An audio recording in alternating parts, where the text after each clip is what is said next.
E hoje a gente recebe aqui no estúdio do BG a advogada criminalista Gabriele Moser, que vai falar sobre a nova legislação de importunação sexual. O assunto é importante, já que temos ainda pela frente os carnavais de rua, festividades, que o crime passa a ter maior incidência, além das demais festas aqui no município. Por isso, é importante ficar alerta. Nesse período, aumenta consideravelmente o número de ocorrências, né, doutora? Muita gente não entende que no carnaval não é não e não entende também o que é a importunação.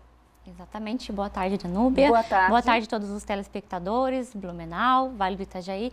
Exatamente como colocado por você, Danúbia. Nós estamos aí prestes a entrar num período festivo, né? Todo o Brasil, inclusive o Brasil, ele é conhecido mundialmente pelo carnaval. E nesse período as pessoas elas estão um pouco mais, como é que eu posso dizer, mais relaxadas, no sentido de que elas bebem, se vestem de uma forma um pouco menos convencional. E então, dada essa cultura, porque a questão é de cultura, muito embora nós vamos falar daqui a pouco do crime, mas nós temos uma questão por trás, que é uma construção cultural, né, machista, patriarcal, que entende que a mulher que está mais despojada, mais à vontade, é errado, isso não é certo, essa compreensão está equivocada, mas acontece, nós precisamos de falar sobre isso. Então está de parabéns o BG que trouxe esse assunto aqui, né, para esclarecer a todas e a todos. Então, entendendo dessa maneira, há essa importunação, esse é o assédio sexual de rua que se chama, né? Essa importunação ao corpo feminino, esse equívoco de achar que porque a mulher bebeu ou que a mulher está mais à vontade, o homem tem esse direito, né, entre aspas, de tocá-la, agora entrando bem especificamente ao crime. No estado de São Paulo, há 2 anos, 3 anos atrás, aqueles casos que vieram à mídia das ejaculações em ônibus, então transporte público com grande volume de pessoas, há vários relatos de mulheres que sofrem esse tipo de encostão, passa-se a mão, e aí por conta de tudo isso foi necessário criar o tipo penal. Lógico, criminalizar não é o remédio, porque o direito penal não tem que educar, ele é a última ratio. É o que se chama, né? O ideal é que não acontecesse, né? O ideal é a tipo educação, mas nós já estamos em 2020, esse tipo penal foi criado em 2018 e foi necessário criá-lo para que se possa punir, se através da punição se mude a cultura, Danúbia. E a gente pensa que é uma coisa distante. Tivemos aqui em Blumenau, por exemplo, no ano passado, em que um homem passou a mão ali numa menina, né? Então, o que muda agora com importunação? A pena é maior.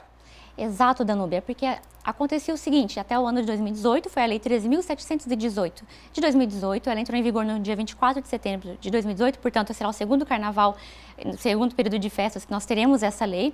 Antes da lei, nós tínhamos, então, crime de estupro, está previsto no artigo 213 do Código Penal, o estupro, né, contra a vítima maior, cuja pena é de 6 a 10 anos. Isso estupro que não gera uma lesão corporal grave ou, no caso, morte, que é maior ainda a pena.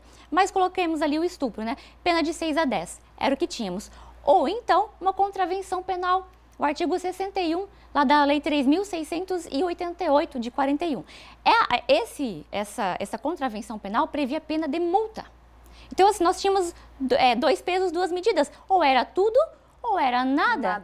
Pagava a multa e saía de boa. E pronto. Ou era o estupro, que também realmente, acredita-se, ele não guarda uma proporção com a conduta, porque não houve ameaça ou grave violência, etc. E a pena altíssima, 6 a 10, mas mesmo assim, também não se era o caso, numa contravenção penal, se aplicar apenas multa, porque dessa maneira, acredita-se que haveria uma reincidência para aquele que apenas pagaria a multa. Então, esta mesma lei que acrescentou o artigo 215, então, a importunação sexual está prevista no artigo 215A do Código Penal, foi introduzida pela lei que eu acabei de dizer, ela também revogou o artigo 61 lá da Lei de Contravenções Penais. Então, não existe mais essa contravenção penal, suplantou-se essa contravenção penal através desse novo tipo penal, que é de importunação sexual, e aí sim, agora nós temos assim o meio termo, é uma pena de 1 a 5 anos. E a ação penal é pública e incondicionada, ou seja, a mulher não vai precisar de voltar à delegacia, fazer uma representação, ser chamada em outro momento. Muitas vezes a representação é feita no momento em que ela vai relatar, né? Ela vai lhe dar a notícia crimes, o fato. Pois é, como é que faz para provar? Porque aí a pessoa pode negar, né? Ó, não fiz isso, o que a mulher tem que fazer, assim, para denunciar? Exatamente. O problema é a identificação. Você tem que identificar, né, o sujeito ativo dessa conduta. Se é em local público, de repente com câmeras, eu ouvi, estava presente aqui no estúdio, quando acho que é o Boron, né, então, o entrevistado anterior disse alguma coisa sobre câmeras, que haviam câmeras... o Éder Boron. O Éder Boron. Por exemplo, se for no transporte público, esse tipo de situação, essa importunação sexual, a mulher pode pedir, até inclusive através da Lei de Acesso à Informação, pedir, protocolizar um pedido para que ela tenha acesso às câmeras. Mas como a ação é pública e incondicionada, isso quem fará será o delegado.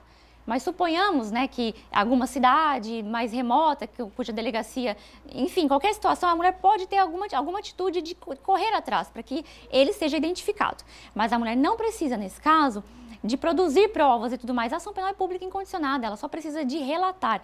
Tem os canais, por exemplo, o 190, que é da Polícia Militar, ou o 180, que é um canal específico que é para que a mulher, em caso de violência, delate o seu agressor e dê todas as informações possíveis. Então, de repente, ela não consegue, ela é um estranho, não sei nome, nada mais. Mas eu posso dizer, o horário foi tal, o local foi este, e aí, a partir de então, a autoridade policial vai atrás de identificar esse agente. Tá certo, doutora, muito bem explicado, vai orientar muitas pessoas aí, principalmente agora nesse período, então muito obrigada pela explicação. Obrigada. Até porque tem deputado em Santa Catarina que não sabe nem o que é assédio nem importunação sexual, então a gente tem que orientar a comunidade para saber então dos seus direitos.